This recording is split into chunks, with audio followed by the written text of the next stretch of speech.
오늘 나누실 하나님의 말씀은 사무엘상 17장 말씀입니다. 41절에서 49절까지 말씀을 보도록 하겠습니다. 블레셋 사람이 방패든 사람을 앞세우고 다윗에게로 점점 가까이 나아가니라. 그 블레셋 사람이 둘러보다가 다윗을 보고 업신여기니 이는 그가 젊고 붓고 용모가 아름다우니라. 블레셋 사람이 다윗에게 이르되 네가 나를 개로 여기고 막대기를 가지고 내게 나왔느냐 하고 그의 신들의 이름으로 다윗을 저주하고, 그 블레셋 사람이 또 다윗에게 이르되 내게로 오라. 내가 내 살을 공중의 새들과 듬짐승들에게 주리라 하는지라. 다윗이 블레셋 사람에게 이르되 너는 칼과 창과 단창으로 내게 나아오거니와 나는 만군의 여호와 이름 곧 네가 모욕하는 이스라엘 군대 하나님 이름으로 내게 나아가노라. 오늘 여호와께서 너를 내 손에 넘기시리니 내가 너를 쳐서 내 목을 베고 블레셋 군대의 시체를 오늘 공중의 새와 땅의 들짐승에게 주어 온 땅으로 이스라엘의 하나님이 계신 줄 알게 하겠고, 또 여호와의 구원하심이 칼과 창에 있지 아니함을 이 무리에게 알게 하리라. 전쟁은 여호와께 속한 것인즉 그가 너희를 우리 손에 넘기시리라. 블레셋 사람이 일어나 다윗에게로 마주 가까이 올 때에 다윗이 블레셋 사람을 향하여 빨리 달리며 다 같이요. 손을 주머니에 넣어 돌을 가지고 물매로 던져 블레셋 사람의 이마를 치매 돌이 그의 이마에 박히니 땅에 엎드러지니라. 아멘.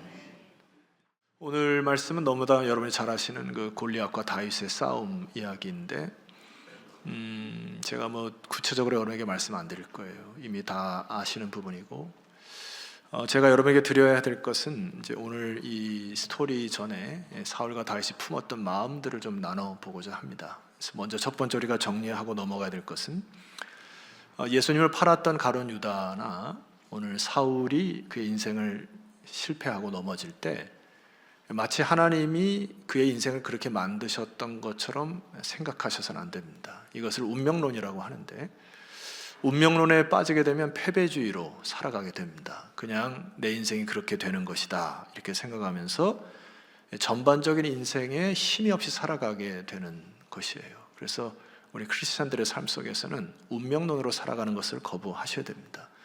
성경 속의 말씀 보면은 결과적으로 사울의 패착이나 가룟 유다의 패착도 수많은 삶의 선택의 기로에서 자신의 선택의 결과를 먹은 것이지 하나님께서 그렇게 그의 인생을 디자인하신 것이 아님을 기억하셔야 됩니다. 그래서 제가 사울과 다윗의 이 말씀을 여러분에게 드릴 때 떠오르는 찬송이 하나 있었어요. 그것이 찬송가 460장인데 이런 찬송이 있습니다. 찬송 안 부를 거예요. 그냥 가사만 불러드릴 겁니다. 뜻없이 무릎 꿇는 그 복종 아니요 운명에 맡겨 사는 그 생활 아니라. 아멘 하셔야죠. 사울이 이랬단 말이죠. 그러나 다윗의 믿음은 우리의 믿음 치솟아 독수리 날듯이 주 뜻이 이루어지이다 외치며 사나니. 결과적으로 우리의 믿음이 치솟아서 독수리 날아가듯이 힘있게 살아가는 이것이 하나님 백성이란 말이죠. 그래서 삶의 곳곳에서 정의를 외치고 하나님의 말씀을 선포하며 살아가는 것이 하나님의 백성이라고 하는 것입니다. 그래서 오늘 저는 이 사울의 삶과 다윗의 삶의 동기 그리고 그들의 마음을 좀 살펴보면서 우리가 회개할 것은 회개하고 돌이킬 것은 돌이키는 복된 아침 되기를 주의 이름으로 축원합니다.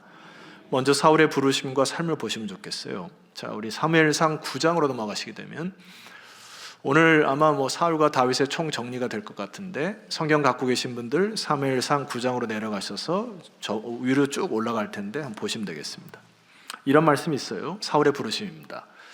내일 이맘때에 내가 베냐민 땅에서 한 사람을 내게로 보내리니 너는 그에게 기름을 부어. 자, 그 다음에 주목하실 단어가 있어요. 하나님이 계속 강조하는 게 있습니다. 내 백성이라고 얘기해요. 내 백성 이스라엘의 지도자로 삼으라. 그가 내 백성을 블레셋 사람들의 손에서 구원하리라. 내 백성의 부르짖음이 내게 상달되었으므로 내가 그들을 돌보았노라 하셨더니. 모든 주권이 어디 있습니까? 하나님께 있다는 얘기예요. 하나님께서 모든 주권과 내 백성을 돌보시고 역사하시는 것이 하나님께 있다. 그래서 블레셋을 구원하는 것도 하나님의 주권에 있고요. 그것을 사울에게 위임하신 거죠. 왕으로 택하셔가지고 제가 좋아하는 시편 구절 중에 암송하는 교 중에 시편 115편의 구절 중에 이런 구절이 있습니다. 하늘은 여호와의 것이라도 땅은 사람에게 주셨도다. 제임스 모펫이라는 분이 이것을 이렇게 해석하죠. 하늘은 하나님께서 통치하시지만은 이 땅은 사람들에게 위임하셨도다. 우리가 서 있는 이 땅이, 그리고 여러분들이 삶의 자욱자욱마다 하나님께서 나에게 위임하셨다는 사명감으로 살아가는 것이 우리 크리스찬의 삶인 것이죠. 사울에게도 하나님이 그의 일생 동안 위임하신 분복과 몫이 있었고, 저와 여러분이 살아가는 이 2023년 오늘 이 시간도 하나님께서 여러분에게 위임하신 것이기 때문에 우리의 시선은 늘 하나님께 고정하고 하나님의 뜻을 준행하는 여러분 되기를 주 이름으로 축원합니다. 그것이 우리들의 사명이에요.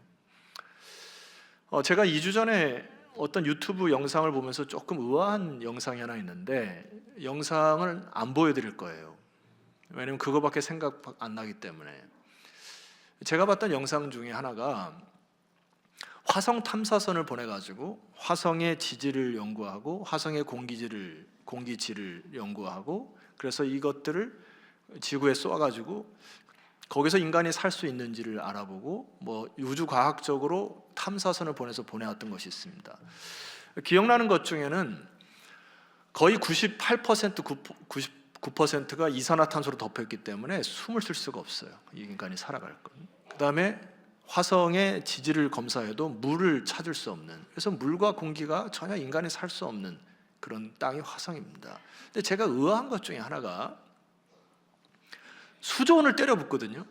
탐사선 하나에. 근데 그 화성 탐사선이 우리 지구를 이제 찍은 장면이 있는데, 이 은하계의 그 지구가 있는 그곳에 지구가 그렇게 아름다운 별로, 가장 밝은 별로 이렇게 떠 있더라고요. 여러분 어떤 의미를 좀 갖습니까? 지금 우리가 서 있는 이 땅에 하나님이 여러분의 숨쉬고 먹을 물 주셨고, 강 주셨고, 바다 주셨고, 나무 주셨고, 동물, 왜 아멘이 하나도 없으시나요? 하나님께서 아름답게 다 디자인하신 이 지구의 땅을 그냥 쓰레기부터 시작해가지고 막 오염물질을 해가지고 지구를 망가뜨려 놓고 다시 회복시키거나 이 지구를 사랑하는 이 캠페인보다는 이 지구를 떠나서 화성이나 목성이나 달에 살 것처럼 막 그렇게 탐사선을 보내가지고, 여러분 지금 또 심각한 문제가 하나가, 아마 한 달 전에 여러분 문자를 받으셨을 거예요. 위성들이 지금 우주 쓰레기가 문제가 되는데, 이 우주 쓰레기가 지금 우리 한국 땅에 며칠 몇 시에 떨어질 가능성이 있으니 집에서 있으라고 문자 받으셨어요? 안 받으셨어요? 받으셨죠? 이게 지금 현실적인 문제입니다. 다시 한번 되새길 게 있어요. 여러분, 인간으로서 하늘은 여호와께서 통치하시고, 물론 온 우주 만물을 통치하시는 하나님 믿으시죠? 그러나 땅은 저 여러분에게 위임하신 것 믿으시기를 소망합니다. 그래서 여러분 지구를 사랑하셔야 돼요. 우리가 서 있는 이 땅을 아끼셔야 됩니다. 일회용 줄이셔야 되고, 가급적 검소하게 사셔야 되고, 이 땅을 사랑하셔야죠. 하나님 주신 이 땅에. 이 세계관이 말입니다, 결과적으로 옆 사람도 사랑하게 되는 것이죠. 하나님께서 허락하신 그 분복이 내게 줄로지어진 주경이 땅뿐만 아니라 사람과의 관계도 다 속해 있기 때문에, 여러분 아멘이시죠? 자, 그런데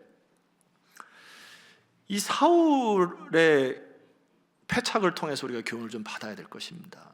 자, 사무엘상 14장으로 올라가시게 되면은 이런 표현이 있어요. 사무엘상 14장 47절에 보니까, 사울이 이스라엘 왕에 오른 후에 사방에 있는 모든 대적 곧 모압과 암몬 자손과 에돔과 소바의 왕들과 블레셋 사람들을 쳤는데, 향하는 곳마다 뭐 했다고 기록되어 있습니까? 이겼다고 기록되어 있어요. 여러분 이것을 어떻게 해석해야 되냐면은, 하나님의 관점에 보게 되면은 하나님의 영이 함께 하셨기 때문에 이긴 것이죠. 하나님의 영의 다스림에 순종하기 때문에 이긴 것이고, 결과적으로 인간 편에서는 자기에게 주신 위임한 땅에서 하나님의 음성을 듣고 마음을 지켜서 순종하면 하니까 이긴 것이죠.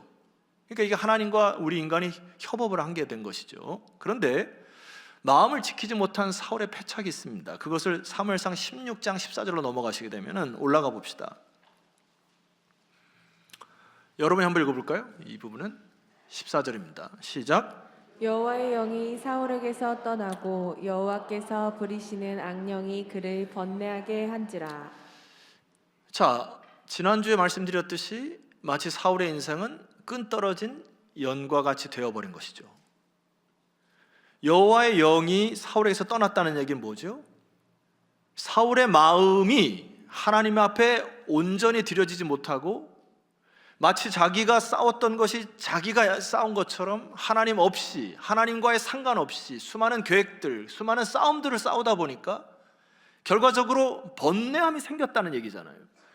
하나님의 영의 통참이 없으니까 이 번뇌함을 제가 영어 표현하면 이렇게 표현하고 싶어요. 업 앤 다운이 심하게 됐다. 여러분, 업 앤 다운이 여러분 배멀미 해보셨어요? 배 타고 멀미하면 막 죽을 것 같죠? 막 그냥 토하고 막 난리 나는데 인생이 그렇게 됐다는 거예요. 왜요? 이게 주어진 것에 자기 계획대로 되면 감사하고 안 되면 막 다운되고 막 업 앤 다운이 심하니까 인생이 멀미가 심해졌다. 이게 사울이. 결과가 뭐라고요? 하나님의 영이 떠난 결과예요. 이것은. 여러분, 제가 오늘 아침에 그 예배를 준비하면서 제 책상에 와서 제가 이제 여기다 이제 파란 글씨로 마지막 이게 마무리를 하거든요. 근데 볼펜이 제가 한 30자루 정도가 있어요. 뭐 연필하고 뭐 사인펜 종류가. 근데 제가 딱 해서 파란색에 나오는 볼펜이 한 두세 가밖에 안 됩니다. 나머지는 빨간색은 나오는데 파란색이 안 나오니까 안 써요. 제가 이거를 빨간색을 또 쓸 때. 제가 그래서 볼펜을 고르면서 마음이 그런 거예요. 하나님이 사울을 더 이상 쓸 수가 없었구나. 끝났구나. 여러분, 사울에게 있어서 우리가 기대해야 될 것 중에 하나는 빨리 돌이켰어야 되죠. 회개했어야죠. 주님께서 오늘 저와 여러분들을 볼 때도 쓰려고 하는데 쓸만한 것이 안 되면 어떻게 되죠? 빨리 돌이키셔야 되죠. 하나님의 영이 떠나기 전에. 여러분, 저는 여러분의 상황 형편을 잘 모르겠습니다만은 중심으로 여호와께 마음을 돌이키셔서 하나님이 쓸만한 인생이 되시기를 소망합니다. 이게 사울의 패착이에요. 자기가 뭔가 한 것처럼 하나님과 관계없이 계획하고 판단하고 선택하고 가다 보니까 끈이 떨어진 연처럼 인생이 망가졌다는 얘기입니다. 그러나 다윗을 살펴보고자 하는데 질문 하나 할게요. 제가 능력자라고 좀 생각하시고 김영선 목사에게 소원 하나를 원하면 내가 하나씩 들어준다고 생각하면 안 되겠죠? 그냥 여러분의 소원이 무엇입니까? 지금 이 순간 여러분의 소원이 뭐예요? 어느 책의 설문을 보니까 이제 1위부터 10위까지 쭉 이렇게 나와 있는데 1등이 뭔지 아세요? 소원이 사랑받고 사랑하고 싶은, 이게 가장 큰 소원이래요. 우리 인간의. 두 번째가 뭔지 아십니까? 건강. 세 번째는 좋은 직장. 쭉 가볼게요. 외모, 살 빼기, 지식, 장수, 안전, 안락, 쾌락, 이렇게 순위로 쫙 내려갑니다. 아마 대다수 여러분들이 갖고 있는 소원이 이 10가지 안에 다 들어가시라 생각해요. 근데 제가 이번 한 주간 동안의 말씀 묵상하면서 저에게 소원이 하나 딱 있었습니다. 그것은 오늘 일부 예배 때 장로님이 기도하시는데 제가 원하는 소원을 기도를 하시더라고요. 하나님이 다윗을 가르쳐서 두 가지로 얘기하십니다. 첫 번째는 기억하세요? 다윗은 내 마음에 뭐한 자다? 합한 자다 하면서 두 번째는 내 뜻을 다 이루게 하리라 하고 하나님이 흡족하신 인생이 다윗이에요. 내 마음에 합하다라고 하는 뜻을 제가 이제 NIV 성경에 영어로 보니까 이렇게 되어 있습니다. He will do everything I want him to do, 이렇게 되어 있어요. 이거를 제가 해석을 두 가지로 해볼게요. 다윗은 내가 원하는 것은 무엇이든지 다 할 사람이고, 두 번째, 다윗은 내가 무엇을 말하든지 순종할 준비가 되어 있는 사람이므로 내가 다윗이 참 마음에 든다. 하나님이 원하시는 장소, 원하시는 사람에게 보낼 때 주님 제가 여기 있습니다 하고 하나님의 손에 펜에 딱 들려가지고 하나님의 마음에 흡족하게 쓰여지는 사람이 다윗이었다. 지난주에 우리가 2부 3부 때 하나님께 드렸던 찬양이 소원이라는 찬양이었죠. 삶의 한 절이라도 그분을 닮기 원하네 소망. 제 소원이 이거예요. 삶의 한 절, 한 부분만이라도 그래, 저 녀석은 내 마음에 합한 자야. 내가 저것을 위해서 죄를 쓰고 싶다라고 하는 그 소리를 듣고 싶은 거. 제 소원입니다. 그래서 말씀을 통하여서 제가 다른 각도로 이 말씀을 보기 시작했는데, 마음을 지켰던 다윗을 통하여서 이 다윗의 중심에 무엇이 있는지를 배우고 싶었고, 마음에 있는 이 다윗의 마음의 열망을 여러분께 좀 나누고 싶고, 오늘 이 말씀이 여러분의 입술에 회복되기를 주의 이름으로 축원합니다. 자, 첫 번째 보시게 되면은 사무엘상 16장으로 올라가시면 17절에 이렇게 기록되어 있습니다. 사울이 신하에게 이르되 나를 위하여 잘 타는 사람을 구하여 내게로 데려오라. 지금 사울이 번뇌를 함으로 인하여 자기를 힐링해 줄 수 있는 악기를 잘 타는 사람을 구할 텐데, 소년 중 한 사람이 18절 보니까 사울의 측근에 있었던 소년의 눈에 비치는 한 사람이 다윗이었는데, 소년 중 한 사람이 대답하여 이르되 내가 베들레헴 사람 이새의 아들을 본즉 수금을 탈 줄 알고, 하프거든요. 용기와 무용과 구변이 있는 준수한 자다. 여러분, 여기까지는 뭐 그렇게 칭찬받을 수 있죠.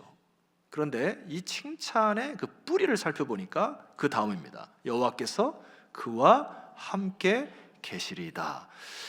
그래서 다윗을 추천하는 거거든요. 그러니까 수금만을 잘 탄다고 해서 악기만을 잘 타서 추천하는 게 아니라, 저 다윗은 다른 사람과 달리 수금을 탈 때나 양을 지킬 때나 여호와께서 늘 함께 하시는 듯한 느낌을 받습니다. 영에 충만한 사람, 저 다윗을 소개합니다 하고, 사울의 측근인 소년 한 사람이 그에게 추천하는 사람이 다윗이었다. 오늘 찬양 참 잘하셨어요. 그리고 반주자분도 참 잘하셨습니다. 그리고 지휘자분도 잘하셨어요. 우리가 세상의 음악을 한다는 것과 하나님의 음악을 한다는 것, 다른 게 무엇이죠? 아마 다윗이 양을 치면서 자기의 주인, 자기의 최고의 가치와 최고의 찬양을 드리기 위하여, 다윗은 수금을 탈 때에도 하나님께 영광을 돌리기 위하여 이 악기를 수도 없이 연습한 것 같습니다. 그래서 그 광야에서도 천지 만물을 창조하신 하나님, 밤 하늘을 보면서 수많은 별들을 운행하시는 그 하나님께 내 중심을 다하여 드리는 찬양이 이 악기를 통하여 터져 나올 때 사람의 심금을 울릴 뿐만 아니라 영혼을 치료하는 악기가 되었다. 그것을 다른 사람들이 인정하기 시작했다. 이게 다윗의 중심이었단 말이에요. 여러분, 하나님께 예배 드릴 때 여러분 최고의 예배를 드리시기를 주의 이름으로 축원합니다. 찬양을 드릴 때에도 찬양받기 합당하신 그분에게 합당한 찬양을 올려드릴 때 그것을 하나님이 보신다. 그 중심을. 두 번째로 보실 때, 실제적으로 오늘 그 사무엘상 17장에 블레셋과의 전투가 있습니다. 여기에서 우리가 다윗의 중심을 볼 수가 있어요. 일단 상황을 좀 보셔야 됩니다. 여러분 1절 말씀 보시게 되면, 여러분이 한번 읽으시죠. 자, 시작. 그들의 군대를 모으고 싸우고자 하여 유다에 속한 소고에 모여 소고와 아세가 사이에 에베스담밈에 진침해. 자, 여기 줄을 하나 그셔야 될 것은 유다에 속한 소고, 여기에 줄을 딱 꺼시면 좋겠어요. 그림을 좀 보여드릴 텐데, 저기 보니까 소고라는 지역이 골짜기 위에 진영이 있고요, 블레셋 진영이 있고 이스라엘 진영이 있습니다. 밑에는 엘라 골짜기가 있어요. 그래서 엘라 골짜기를 쭉 뒤에서 저 소고라는 지역이 있는데, 저 땅을 블레셋이 진입을 해가지고 지금 전쟁을 일으키기 시작한 겁니다. 예를 들자면은, 제가 4개월 동안 철책 근무를 갔는데 백두산 부대에 파견 근무를 가가지고 4개월 동안 철책 근무를 했습니다. 그때 당시에 이제 3땅굴이 발견이 돼가지고 전군이 비상경계령이 내렸죠. 근데 만약에 땅굴이 발견돼가지고 북한이 밀고 내려와서 철원지병을 먹었다, 이렇게 되면 우리나라는 난리가 난 것이죠. 지금 그러한 상황이죠. 유다에 속한 소고 지형을 블레셋이 와서 먹어버린 겁니다. 그러니까 지금 위기 상황과 혼돈의 시기가 지금 삽시간에 이루어진 거죠. 여러분, 이것은 우리의 인생의 모습과도 비슷하죠. 편안하게 38선이 그냥 있을 때는 편안한데 어느 날 갑자기 적군이 쳐들어온다거나 여러분의 삶에 뭔가 훅 하고 들어올 때 삶에 굉장한 혼란이 있죠. 근데 이 전쟁을 어떻게 해석하고 어떤 관점으로 보느냐가 믿음이라는 얘기인 것이죠.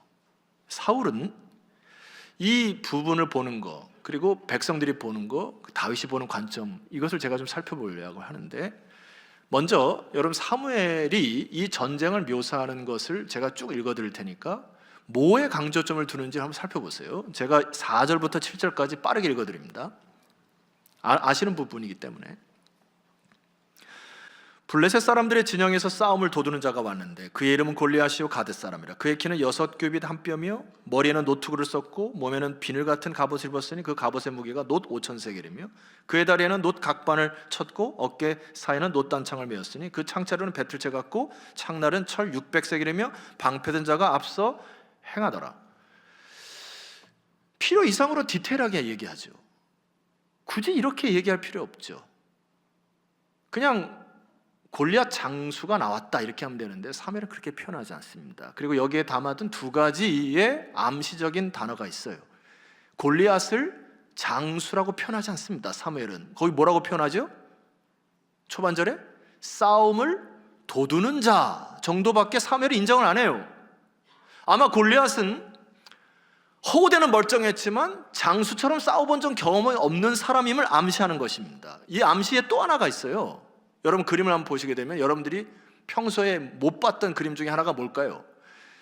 골리앗이 큰 힘을 가지고 나온 게 아니라 저기 보니까 방패를 든 소년을 앞에 세우고 전쟁에 나오게 됩니다. 왜 그랬을까요? 골리앗도 쫄았던 것입니다. 하나님의 백성이 애굽으로부터 시작하여 지금 이 땅에 와가지고 정착한 모든 역사를 골리앗도 들었을 거예요. 그러니까 적군도 쫀 것입니다. 두려워하고. 그래서 무기를 든 방패를 든 앞에를 두고 자기가 뒤에서 서서 그 상황을 사무엘이 본 것이죠. 여러분 사탄은 저 여러분을 만질 수도 없습니다. 하나님의 백성들을 두려워한다고요.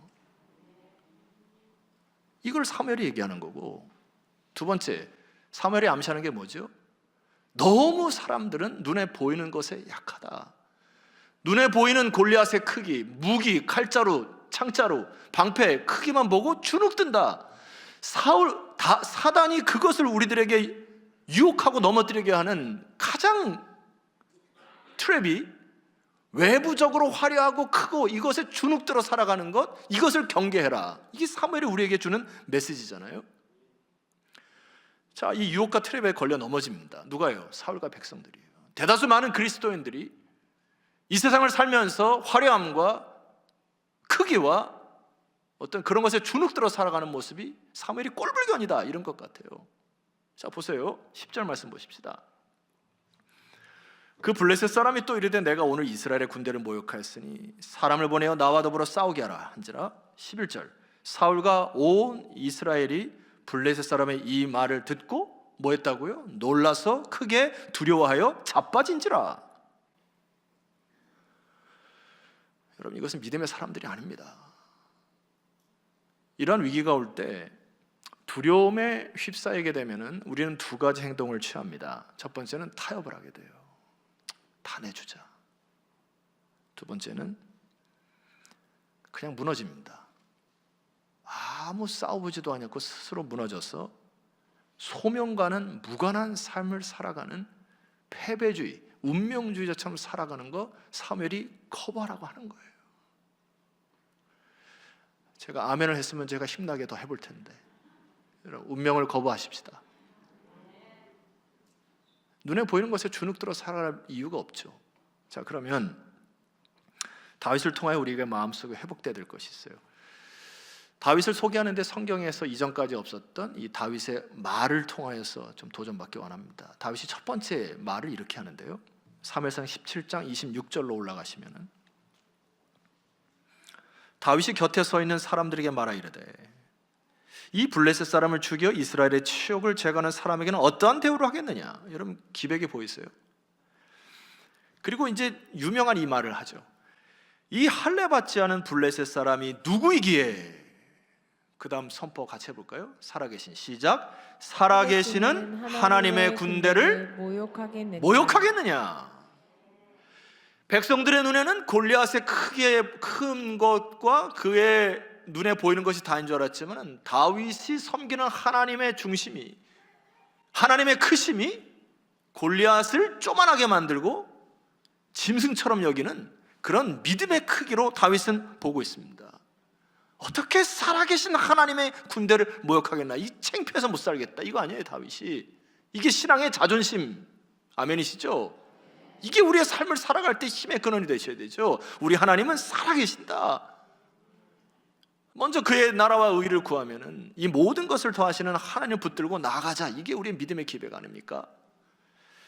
두 번째 다윗의 말이 있어요. 31절로 내려가시게 되면은 어떤 사람이 다윗이 한 말을 듣고 그것을 사울에게 전하였으므로 사울이 다윗을 불렀습니다. 32절, 다윗이 사울에게 말하되, 이 말씀 또 주목하셔야 돼요. 그로 말미암아 사람이 낙담하지 말 것이니라. 주의 종이 가서 저 블레셋 사람과 싸우리이다.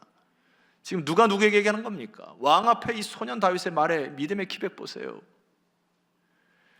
그 골리앗으로 인하여 낙담할 이유가 없습니다.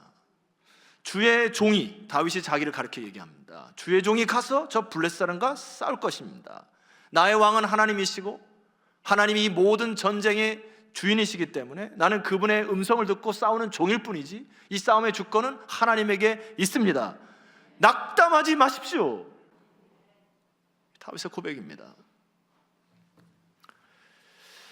자, 그런데 사울의 관점을 보세요. 17장 33절로 가보십시다.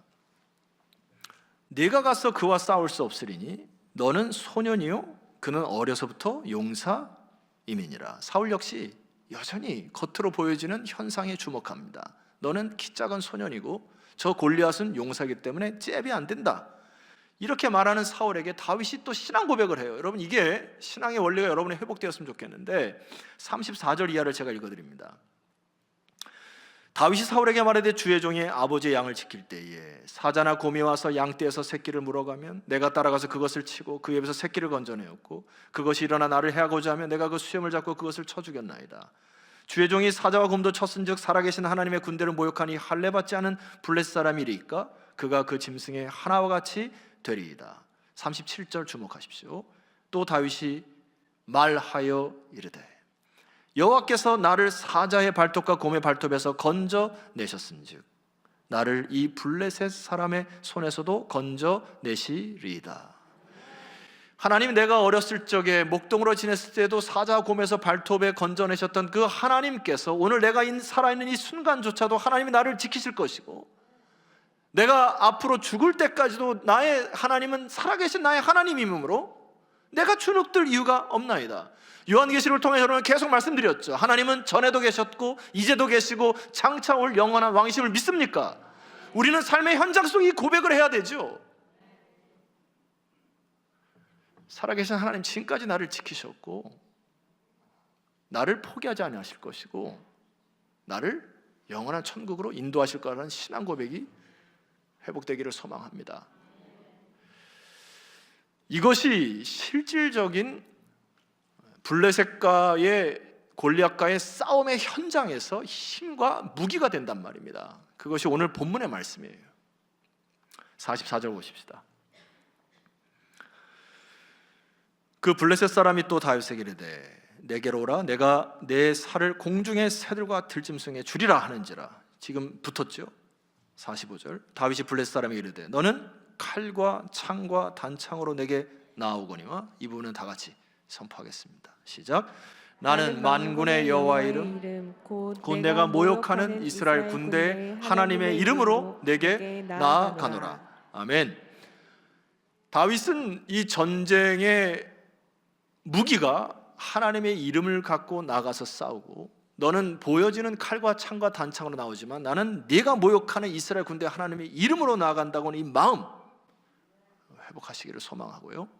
그래서 이 유명한 고백이 47절입니다. 제가 읽어드리겠습니다. 여호와의 구원하심이 칼과 창에 있지 아니함을 이 무리에게 알게 하리라. 전쟁은 여호와께 속한 것인즉 그가 너희를 우리 손에 넘기시리라. 여러분, 전쟁은 여호와께 속한 것입니다. 우리는 마음을 지키는 것이에요. 그리고 하나님 편에 서시면 됩니다. 그래서 하나님께서 승리를 줄 때 아멘 하고 쟁취하는 것이죠. 마지막으로 여러분에게 드려야 될 말씀은 빌립보라고 하는 교회에 사도 바울이 복음을 전하고 나중에 이제 들어보니까 빌립보 교회가 많이 흔들렸죠. 율법주의자들이 빌립보 교회를 흔들었고 이단자들이 혹은 로마에 박해하는 자들이 교회를 흔들었습니다. 그래서 많은 갈등이 있었어요. 그런데 이 빌립보서를 한 단어로 꽉 압축하면은 기쁨이라는 단어거든요. 이 기쁨이라는 단어는 그냥 주어지는 게 아닙니다. 그래서 마지막에 이렇게 권면을 해요. 사도 바울이 빌립보서 3장 20절 화면을 보시죠. 그러나 자, 생각해 보자는 것입니다. 우리의 시민권은 하늘에 있는지라 거기로부터 구원하는 자 곧 주 예수 그리스도를 기다리노니. 여러분, 예수 그리스도를 기다리는 자 맞으시죠? 우리는 그리스도를 기다리는 자로서 이 세상을 어떻게 살아가야 되느냐? 21절 말씀 보니까 그는 만물을 자기에게 복종하게 하실 수 있는 자의 역사로 우리의 낮은 몸을 자기 영광의 몸의 형체와 같이 변하게 하실 분이신데, 자, 4장 1절에 이렇게 결론을 내립니다. 이 부분을 한번 선포합시다. 시작. 그러므로 나의 사랑하고 사모하는 형제들, 나의 기쁨이요 면류가 아닌 사랑하는 자들아, 이와 같이 주 안에 서라. 사도 바울이 이렇게 고백해요. 너희들은 내가 사모하는 형제고 나의 기쁨이요 면류가 아닌 하나님 백성들인데 너희들이 해야 될 것이 하나 있다. 주 안에 서라. 여러분, 그냥 서라 하지 않아요. 여러분 혼자 쓰면 망합니다. 사도 바울이 뭐라 그러죠? 주 안에 서라. 무슨 일을 하든 어떤 형편을 당하든 주 안에서 서시기를 소망합니다. 여기에 서다라고 하는 단어는 단순히 그냥 저처럼 이렇게 서 있는 단어가 아닙니다. 이것은 군사용어인데 그림을 보여드리고 제가 결론을 내립니다. 첫 번째 그림 보시게 되면은 참고적으로 여기 사진에는 전은 없습니다. 이게 뭐냐면 전투에서 마지막 진지를 사수하고 전쟁에서 승리를 거두었을 때 저 병사들이 와 하고 함성을 지르는 사진이죠. 이때 쓰는 단어가 스테케테라고 하는 단어, 진지에서 사수하라, 이 단어입니다. 다음 그림 보여주시면은 로마 병정의 방패죠. 그 다음 그림 보여주시면 사방에 날라오는 이 화살들을 막기 위하여서 저들의 머리부터 몸통 밑에까지 막아서 로마의 전쟁의 승리의 요인 중에 하나가 저 방패 전술이었다고 그렇게 얘기합니다. 이때 믿음의 방패를 들고 설 때 쓰는 단어가 스테케테라고 하는, 오늘 주 안에 서라라고 하는 거예요. 우리의 싸움은 혈과 육에 대한 것이 아니고요, 사망과 권세와 이 세상의 어둠을 사로잡은 영적 주관자와 싸우는 영적 전투임을 꼭 기억하시기를 소망합니다. 수많은 삶의 유혹 속에서 여러분들이 지금은 마음을 지키셔서 주 안에 서십시오. 진지를 사수하셔야 돼요. 사단은 늘 분열시킵니다. 마음을 갈라놔요. 그래서 뭔가를 하더라도 자꾸 이 생각 저 생각을 하게 되고, 뭔가 좀 해보려면 막 교회를 막 불쏘시개처럼 쏘시고 막 가볼까 뭐 이런 마음도 들고, 그거 안 됩니다. 저를 따라합시다. 진지를 끝낼 거예요. 따라하세요. 진지를 사수합시다. 우리 옆 지체에게도 한번 사수하고 하자는 말 하고 일어납시다. 진지를 사수합시다. 자리에서 일어납시다. 네.